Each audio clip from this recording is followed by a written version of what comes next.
Hello friends, स्वागत है आपका मेरे यूट्यूब चैनल मार्केट ज्ञान में। आज के इस वीडियो में बात करने वाले हैं टाटा मोटर्स के बारे में। टाटा मोटर्स से रिलेटेड बहुत सारी इन्फॉर्मेशन निकल कर आ रही है और उन इन्फॉर्मेशंस को हम इस वीडियो में डिस्कस करेंगे और जानेंगे कि आखिर इन सारी चीज़ों का इम्पैक्ट जो है वो स्टॉक के प्राइस पर कैसा पड़ेगा, पॉजिटिव या फिर नेगेटिव। और यहाँ से जो डी मर्जर का सिनेरियो निकल कर आ रहा है वो क्या कुछ डिनोट कर रहा है और उसका इम्पैक्ट शेयर के प्राइस पर कैसा पड़ने वाला है। तो बस वीडियो को आप एंड तक जरूर देखिए सो दैट आपको सारी चीज़ें अच्छे से समझ में आ जाए। चैनल पे फर्स्ट टाइम विजिट कर रहे हो तो प्लीज़ चैनल को सब्सक्राइब जरूर कर लीजिएगा।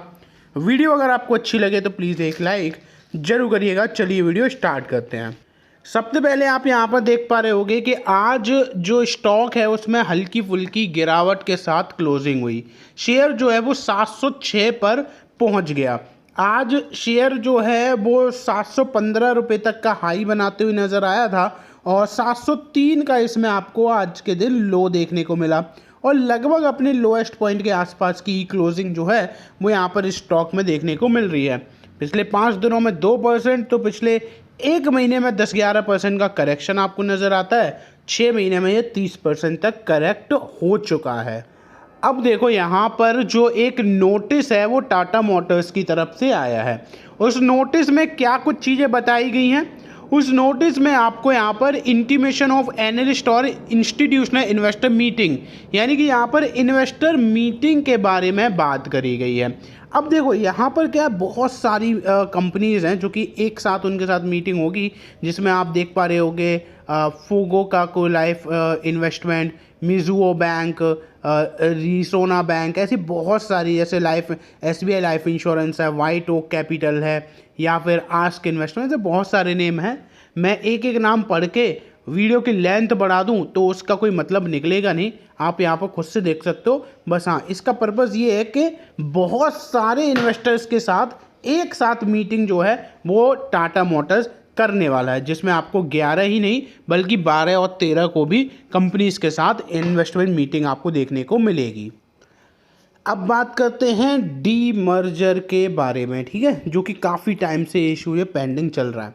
इनके CFO PV बालाजी, इन्होंने क्या बोला है, इन्होंने मीडिया रिपोर्ट में चीज़ों के बारे में बताया। इन्होंने बोला है कि टाटा मोटर्स जो है वो अब 2 एंटिटी में डिवाइड हो जाएगा और दोनों ही एंटिटी जो है वो लिस्टेड रहेंगी। यहाँ पर इन्होंने बताया कि कंपनी जो है वो NOC एक्सपेक्ट कर रहा है एक्सचेंज से और सेबी से भी, और ये कभी भी आपको मिलते हुए नज़र आ सकते हैं। ऑल्सो इन्होंने यहाँ पर बोला है कि जो ऑपरेशनल एक्टिविटीज़ हैं वो भी अब एडवांस स्टेज में पहुँच चुकी हैं और जो हम लोगों ने यहाँ पर अभी तक प्लानिंग करी है उसी के अकॉर्डिंग प्रोग्रेस जो है वो चलती हुई नज़र आ रही है। इसका मतलब है कि आपको बहुत जल्दी ये सारी चीज़ें जो हैं वो कंप्लीट होते हुए नज़र आ सकती हैं। फर्दर यहाँ पे इन्होंने बोला है कि अगर सब कुछ ठीक रहा तो बहुत जल्दी जो डेट्स हैं वो भी आ जाएगी और अगर सारी चीज़ें इफ़ेक्टिवली हो गई तो अक्टूबर में हम यहाँ पर इस डी मर्जर को कंप्लीट भी कर देंगे। तो क्या हो रहा है, अक्टूबर आपको याद रखना, अभी बहुत टाइम है। तो डी मर्जर से रिलेटेड आपको कुछ इन्फॉर्मेशन बीच बीच में आती रहेंगी, वो मैं आपको बताता रहूँगा। लेकिन अभी अगर देखा जाए तो बहुत ज़्यादा टाइम बाकी है डी मर्जर से रिलेटेड, ठीक है। और रेशियो और मैं बता देता हूँ, रेशियो रहेगा 1:1 का। सेगमेंट रहेंगे CB और PB, यानी कि कॉमर्शियल व्हीकल और पैसेंजर व्हीकल। तो यहाँ पर आपको 1:1 में जो शेयर्स हैं वो भी अलॉट कर दिए जाएंगे। तो कुछ इस टाइप से आपको यहाँ पर जो डी मर्जर का पूरा प्रोसीजर है वो देखने को मिलने वाला है। अब यहाँ पर देखो, एक बिजनेस टुडे पर रिपोर्ट निकल कर आई है जिसमें स्पेसिफिकली बात करी गई है टाटा मोटर्स के बारे में। इन्होंने बोला है कि पिछले 6 महीने में लगभग 30-35% का करेक्शन जो है वो आ चुका है, लेकिन अब यहाँ से आपको बाउंस बैक देखने को मिलेगा या फिर शेयर में और गिरावट देखने को मिल सकती है। अभी देखो, जो रिसेंटली इनके Q3 के रिजल्ट्स आए थे वो काफ़ी ख़राब रिजल्ट्स थे। 22% का ड्रॉप इनके नेट प्रॉफिट में देखने को मिला था और रेवेन्यू में भी कोई बहुत बड़ा इंक्रीमेंट आपको देखने को नहीं मिला था। यानी कि एक टाइप से नेगेटिव रिजल्ट्स इस बार के क्वार्टर के आपको देखने को मिल गए। यहाँ पर बात करी गई है कि हमें कुछ टाइम चाहिए सो डैट हम यहाँ पर ओवरऑल इंडस्ट्री का वर्किंग कैसी चल रही है और यहाँ पर चाइना में कैसा सिनेरियो चल रहा है, उन सारी चीज़ों के बारे में देखें और उसके बाद ही कुछ डिसीजन पर ये आगे आ पाएंगे।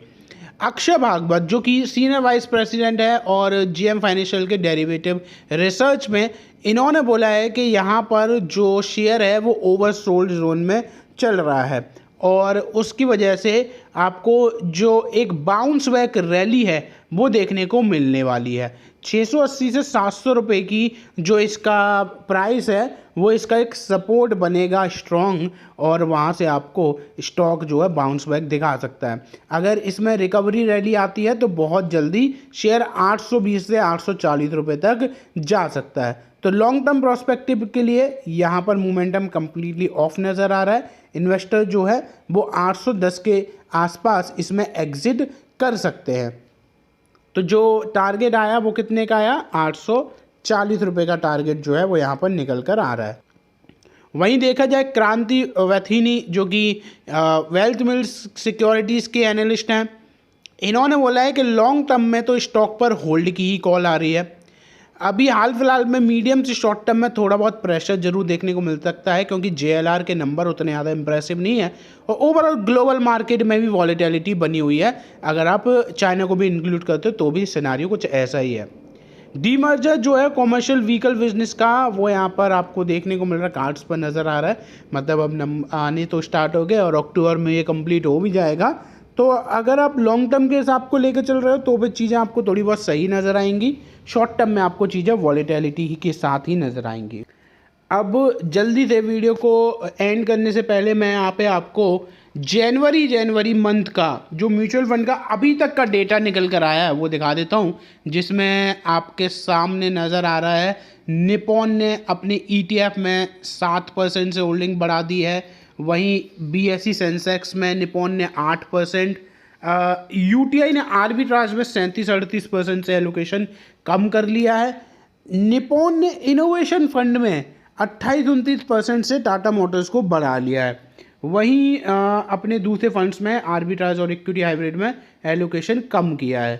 UTI के लार्ज एंड मिड कैप में 8% है, तो वहीं LIC के आर्बिट्राज फंड में 300% से एलोकेशन बढ़ा दिया है।